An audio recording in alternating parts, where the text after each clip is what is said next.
Hello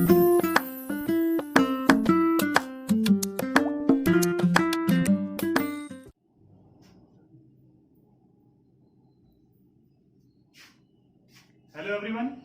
तो आज फिर से हम आ चुके हैं अपने नए लेक्चर के साथ। हम लोगों ने लेक्चर 14 इसके पहले देखा था, जिसमें हम लोगों ने काफी सारी चीजों पर डिस्कशन किया था।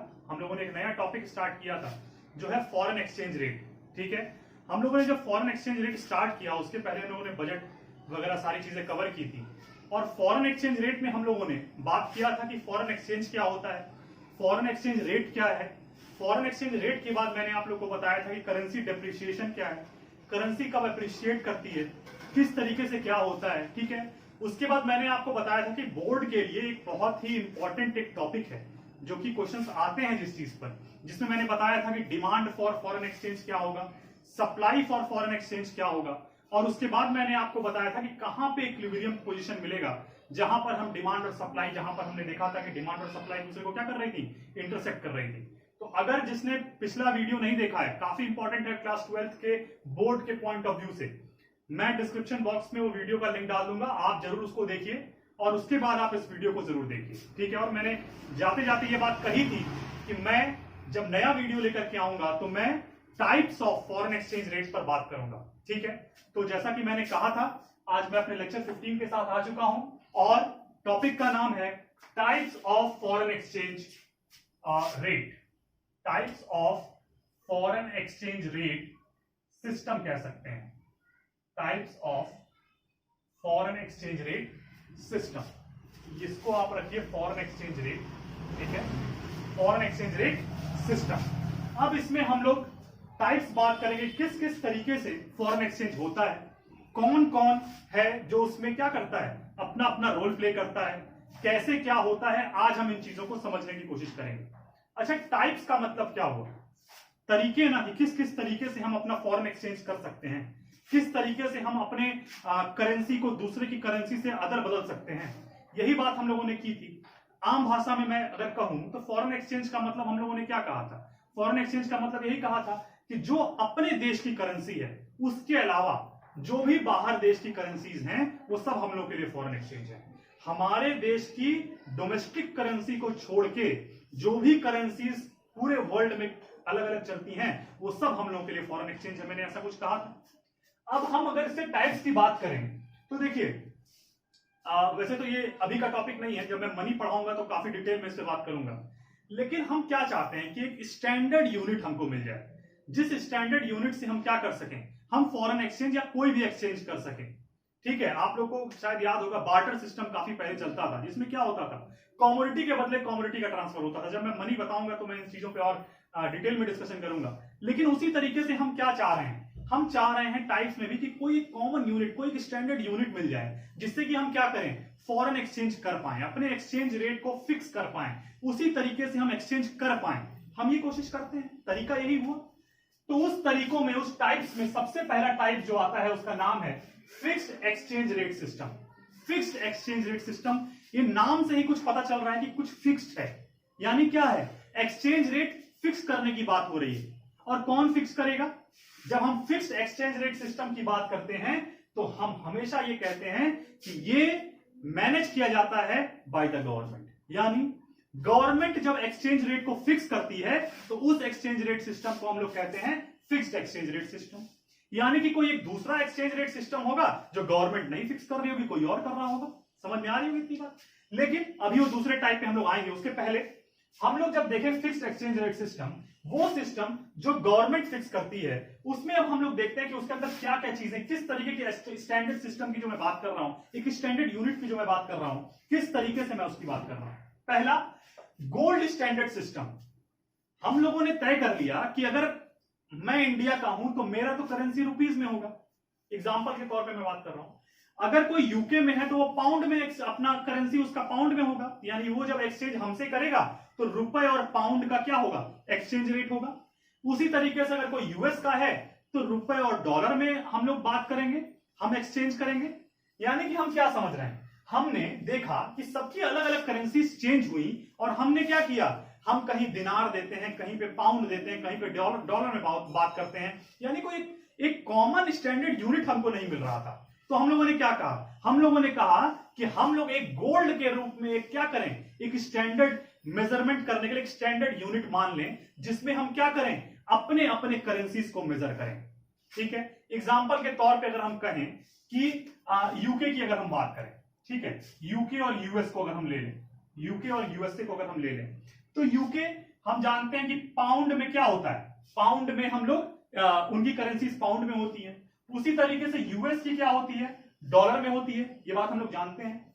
अगर यूके ने कहा कि मेरा जो एक पाउंड है, मेरा जो एक पाउंड है वो कुछ 4 ग्राम 4 ग्राम ऑफ गोल्ड के बराबर है, उसने कह दिया कि मेरा 1 pound is equal to 4 gram of gold है, और यूएस ने कह दिया कि मेरा $1 2 ग्राम ऑफ डॉलर के बराबर है, सॉरी गोल्ड के बराबर है, 2 ग्राम ऑफ गोल्ड के बराबर है। अब जब यूके और यूएस को आपस में कुछ एक्सचेंज करना होगा तो क्या करेंगे, वो यही कहेंगे कि एक रेट फिक्स हो गया है गोल्ड के रूप में, अब आप हमको 2 ग्राम अपना गोल्ड के रूप में कोई भी चीज देंगे, उसके बदले में आपको 4 ग्राम में क्या करेंगे, उस चीज को वापस करेंगे। यानी कि गोल्ड नाम की एक ऐसी करेंसी तो नहीं है, लेकिन एक ऐसा मैटर हमारे पास आ गया जिससे हम क्या कर सकते हैं, अपने एक्सचेंज को आसानी से कर सकते हैं, जिसमें हमको एक ऐसा यूनिट मिल गया जो एक कॉमन यूनिट होगा हर कंट्री के लिए। हर कंट्री अपने अपने करेंसी पे अपने अपने गोल्ड के मेजरमेंट को निकाल ले, जिस तरीके से यूके और यूएस ने निकाला। उसके बाद गोल्ड को एक कॉमन यूनिट मान करके हम क्या करें, अपने एक्सचेंज को करें। तो ये बात क्या हो गई, मैंने जिस तरीके से कहा गोल्ड स्टैंडर्ड सिस्टम, एक गोल्ड के रूप में हम लोगों ने क्या किया, एक स्टैंडर्ड सिस्टम बना लिया, जिसमें हम लोगों ने क्या किया, एक गोल्ड को एक कॉमन यूनिट मान लिया और उसमें हम लोगों ने एक्सचेंज करना शुरू कर दिया। तो ये हमारा गोल्ड स्टैंडर्ड सिस्टम में आ गया। ठीक है, एग्जाम्पल यहां पर हो गया। दूसरा है ब्रेटन वुड सिस्टम, या फिर इसको हम लोग कहते हैं pegging system. Brayton would system या फिर पेगिंग सिस्टम, इसका मतलब समझिएगा, मैं फिर से कह रहा हूं वही बात कि अगर मैं इंडियन हूं और मुझे यूएस से डील करना है तो मैं डॉलर में करूंगा, मुझे यूके से करना है तो मैं पाउंड में करूंगा, किसी से दिनार में करूंगा, किसी से दूसरे करेंसी में करूंगा, यानी अलग अलग देशों से अगर मुझे ट्रेड करना होगा तो मैं अलग अलग करेंसीज में करूंगा। तो मैं क्या कोशिश करूंगा, मैं चाहूंगा कि किसी एक करेंसी को मैं क्या करूं, कॉमन मेजरमेंट के लिए कॉमन वैल्यू बना लूं। मैं जैसे रुपए को अगर डॉलर से हम क्या करें, एक्सचेंज करके उसको एक हम कॉमन मेजरमेंट के लिए अगर हम उसको बना लें, जैसे कि हमने रुपए को डॉलर से बना लिया, अब डॉलर को ही सारे देशों ने क्या किया, एक कॉमन यूनिट ऑफ मेजरमेंट बना लिया, तो एक क्या हो जाएगा, फिर से हमको एक कॉमन यूनिट मिल जाएगा जिससे हम चीजों को क्या कर सकते हैं, मेजर कर सकते हैं। मेरी बात समझ में आ रही है? ठीक है, अब इसी तरीके से हम लोगों ने गोल्ड स्टैंडर्ड सिस्टम को समझा, हम लोगों ने ब्रेटन वुड सिस्टम को समझा। अगर इसको समझने में किसी को भी कोई डाउट होगा तो इसको कमेंट बॉक्स में आप जरूर कमेंट कीजिएगा, ताकि मैं जब भी नई क्लास, अगली क्लास लेकर के आऊंगा तो मैं सबसे पहले उन डाउट्स पर बात करूंगा, उसके बाद मैं अपनी क्लास को आगे करूंगा। ठीक है, तो पहला सिस्टम जो हम लोगों ने देखा वो था फिक्स्ड एक्सचेंज रेट सिस्टम। उसके बाद दूसरा टाइप आएगा। दूसरा टाइप क्या है, अब हम लोगों ने जो पहला सिस्टम देखा था उसमें हम लोगों ने देखा था कि गवर्नमेंट उस चीजों को क्या कर रही थी, गवर्नमेंट उस चीजों को हैंडल कर रही थी, वो उन चीजों पर अपना स्टैंडर्ड वो रख रही थी एक मेजरमेंट के तौर पे, और उसको एक स्टैंडर्ड उन्होंने मान लिया कि मैं गोल्ड के रूप में लूंगा या फिर पेगिंग सिस्टम के तौर पर हम उसको एक्सचेंज करेंगे। इसी तरीके से जो हमारा दूसरा सिस्टम होता है उसको हम लोग कहते हैं flexible exchange rate system. Flexible exchange rate system, इसमें क्या होगा, अब फर्स्ट में गवर्नमेंट आ गई तो दूसरे में इकोनॉमिक्स के स्टूडेंट हैं तो पता होगा कि गवर्नमेंट के साथ साथ उनके साथ कौन आता है, मार्केट फोर्स आती है। मार्केट फोर्स कहती है कि भैया नहीं, हमारे हिसाब से होगा, तो उनको मौका दिया गया फ्लेक्सिबल एक्सचेंज रेट सिस्टम में। फ्लेक्सिबल एक्सचेंज रेट सिस्टम में क्या हुआ कि अब मार्केट फोर्सेस ये डिसाइड करेंगी कि हम एक्सचेंज किस रेट पर करेंगे। अब ये डिसीजन लेने का जो हक दिया गया फ्लेक्सिबल एक्सचेंज रेट सिस्टम में, वो मार्केट फोर्सेस को दिया गया। मार्केट फोर्सेस का मतलब क्या हो गया, किस तरीके से तय करते हैं। 11th की माइक्रो इकोनॉमिक्स की बात करें, मार्केट किस तरीके से अपनी प्राइस को या चीजों को किस तरीके से तय करती थी, तो वो कौन से दो फैक्टर थे, डिमांड और सप्लाई। ठीक है, बात जो हम लोगों ने की थी, मार्केट में क्या डिमांड है क्या सप्लाई है, इस चीज से हम अपने क्या करेंगे, मार्केट फोर्सेस उन्हीं को हम कहते हैं, उसी से हम अपने एक्सचेंज रेट को सेट करेंगे।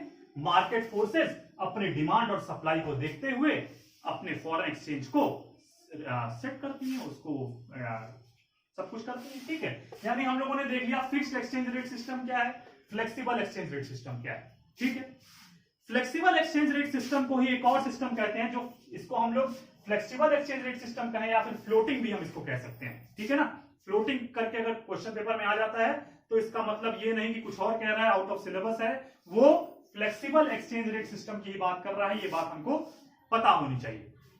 ठीक है, तो हम लोगों ने बात कर लिया दो टाइप्स की, जो दो टाइप्स होते हैं हमारे फॉरेन एक्सचेंज रेट सिस्टम के, वो एक हुआ हमारा फिक्स्ड एक्सचेंज रेट सिस्टम और दूसरा हुआ फ्लेक्सिबल एक्सचेंज रेट सिस्टम। तीसरे और आखिरी जो सिस्टम है उसकी जो हम लोग बात करते हैं, तो सबसे पहले उसका हम नाम जान लें कि क्या है। उसको हम लोग कहते हैं मैनेज्ड फ्लोटिंग, उसको हम लोग कहते हैं मैनेज्ड फ्लोटिंग, या फिर कई जगह पे लिखा होता है डर्टी फ्लोटिंग। ठीक है ना, मैनेज्ड फ्लोटिंग या फिर डर्टी फ्लोटिंग। अब इसमें क्या होता है, एक जगह था जहां पे गवर्नमेंट आ गई, एक जगह था जहां पे कौन आ गया, मार्केट फोर्सेस, इसमें मार्केट फोर्सेस काम करती हैं। एक हो गया जिसमें मार्केट फोर्सेस काम करती हैं। ठीक है, तो तीसरा कुछ ऐसा होगा जो बीच का रास्ता होगा। ठीक है, बीच का रास्ता होगा। बीच का रास्ते का मतलब क्या हो गया कि भैया तुमको भी मौका दिया जाएगा और तुमको भी मौका दिया जाएगा। तो जब फर्स्ट और सेकंड को हम जोड़ देते हैं तो हमको थर्ड मिलता है, यानी कि मार्केट फोर्सेस भी होंगी और गवर्नमेंट भी होगी। ठीक है, अब गवर्नमेंट के फॉर्म में नहीं होगी, ठीक है ना, वो अपने सेंट्रल बैंक की बात करता है यहां पर। ठीक है ना, यानी कि मार्केट फोर्सेस काम करेंगी एक्सचेंज रेट को सेट करने के लिए और सेंट्रल बैंक दोनों मिलकर क्या करेंगी, एक्सचेंज रेट को फिक्स करेंगी। ठीक है ना, यानी कि इसमें हम लोगों ने क्या कहा कि मार्केट फोर्सेस होंगी और साथ ही में हमारे कौन से होंगे, हमारा सेंट्रल बैंक होगा, सेंट्रल बैंक। अगर हम इंडिया के पर्सपेक्टिव से बात करें तो सेंट्रल बैंक कौन सा है, central bank RBI, reserve bank of India. ठीक है ना, यानी कि मार्केट फोर्सेस के ऊपर पहले छोड़ दिया गया, भैया चलो तुम लोग करो अपना काम, तुम देखते हैं कितना एक्सचेंज रेट रख पाते हो। हम क्या चाहते हैं, हम चाहते हैं कि हमारी करेंसी डेप्रिशिएट ना हो, एप्रिशिएट ही करे। मार्केट फोर्सेस भी यही कोशिश करेंगी और साथ ही साथ हमारा जो गवर्नमेंट होगी वो भी यही कोशिश करेगी। अगर गवर्नमेंट ने कुछ देखा कि $1 बराबर 74 रुपीज होना चाहिए, 70 रुपीज होना चाहिए, लेकिन फ्लक्चुएशन बहुत ज्यादा होने लगा, फ्लक्चुएशन इतना होने लगा जो मार्केट फोर्सेस से नहीं संभाला जा रहा है। अब अगर मार्केट फोर्सेस उसको नहीं संभाल पा रही हैं तो क्या होगा, सेंट्रल बैंक कहेगी रुको बेटा हम आ रहे हैं। ठीक है, तो सेंट्रल बैंक रोल में आ जाएगी और क्या करेगी, कहेगी रुको, अब हम जो भी तुमसे ये फ्लक्चुएशन नहीं संभल रहा है उसके लिए अब हम अपनी नई नई पॉलिसीज लेकर के आएंगे, अपने तरीके से उसको सॉर्ट आउट करने की, उसको सॉल्व करने की कोशिश करेंगे। अब आपके दिमाग में ये क्वेश्चन आएगा कि किस तरीके से सेंट्रल बैंक कर लेगी भाई, आखिर क्या है ऐसा कि सेंट्रल बैंक कर लेगी और मार्केट नहीं कर पाए, मार्केट की फोर्सेस नहीं कर पाएंगी। तो जब मैं बैंकिंग चैप्टर पढ़ाऊंगा तो उसमें मैं आपको बताऊंगा कि किस तरीके से हमारा जो सेंट्रल बैंक है वो कस्टोडियन का रोल प्ले करता है फॉर फॉरेन एक्सचेंज। ठीक है ना, सारे फॉरेन एक्सचेंज किसके पास रखे होते हैं, सेंट्रल बैंक ऑफ इंडिया के पास, हम सेंट्रल बैंक के पास यानी आरबीआई के पास। अब वो क्या करेगा, वो सेंट्रल बैंक उन फॉरेन एक्सचेंज को सेल परचेज करके क्या कर सकता है, मार्केट को मैनेज कर सकता है, उस एक्सचेंज रेट को मैनेज कर सकता है। जब हम लोग बात करेंगे बैंकिंग में सेंट्रल बैंक के फंक्शंस की, तो इस कस्टोडियंस ऑफ फॉरेन एक्सचेंज की बात हम लोग डिटेल में करेंगे। अभी बस हमको क्या समझना है, बोर्ड के पॉइंट ऑफ व्यू से ये काफी इंपॉर्टेंट टॉपिक है, इसको समझिएगा कि टाइप्स काफी बार पूछे जाते हैं, साथ ही साथ ये पूछा जाता है कि हमारा डिमांड और सप्लाई और इक्विलिब्रियम वाला पोजीशन क्या था, जैसा कि मैंने पिछली क्लास में बताया। ये दो क्वेश्चन काफी बार पूछे जाते हैं, इसलिए इस वीडियो को काफी ध्यान से देखिएगा। इन चीजों में कोई भी डाउट होगी तो जरूर कमेंट बॉक्स में कमेंट कीजिएगा, मैं कोशिश करूंगा कि इन सारे प्रॉब्लम्स को आपके सॉल्व करूं। अगर कमेंट के थ्रू हो सकेगा तो कमेंट के थ्रू करूंगा, अगर वीडियो के थ्रू जरूरत पड़ेगी तो मैं जब नेक्स्ट वीडियो लेकर के आऊंगा तो सबसे पहले इन प्रॉब्लम्स पर डिस्कशन करूंगा, उसके बाद अपनी क्लास को आगे बढ़ाऊंगा। ठीक है, तो हम लोगों ने आज इन टाइप्स पर बात किया, जो फॉरेन एक्सचेंज रेट सिस्टम के टाइप्स हैं, जिसमें से हम लोगों ने देखा कि फिक्स्ड एक्सचेंज रेट सिस्टम क्या है, फ्लेक्सिबल एक्सचेंज रेट सिस्टम क्या है, और मैनेज्ड फ्लोटिंग या फिर डर्टी फ्लोटिंग जिसको हम कहते हैं वो सिस्टम क्या है। ठीक है, हम लोगों ने देखा कि फिक्स्ड एक्सचेंज रेट सिस्टम में, अब याद हो जाना चाहिए हमको, फिक्स्ड एक्सचेंज रेट सिस्टम में गवर्नमेंट का रोल होगा, फ्लेक्सिबल एक्सचेंज रेट सिस्टम में मार्केट फोर्सेस का रोल होगा, मार्केट फोर्सेस मतलब डिमांड एंड सप्लाई का रोल होगा। उसके बाद तीसरी मैनेज्ड फ्लोटिंग और फ्लेक्सिबल एक्सचेंज रेट सिस्टम को हम लोग फ्लोटिंग सिस्टम भी कहते हैं। उसके बाद जो तीसरा सिस्टम है जिसको हम लोग